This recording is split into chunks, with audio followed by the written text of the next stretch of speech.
अशेष ब्रह्मांड ठाकुर विजयी द्वारिका नगर धन्य से द्वारिका महिमा निर्माण कला विश्वकर्मा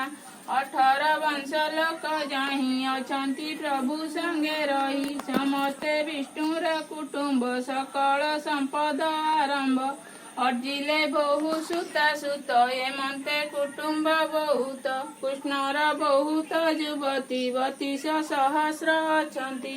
ताहांक गर्भरु संभूत होइले 10 सुत गोटिए लेखाए दुलणा एथु अधिक नुहे उणा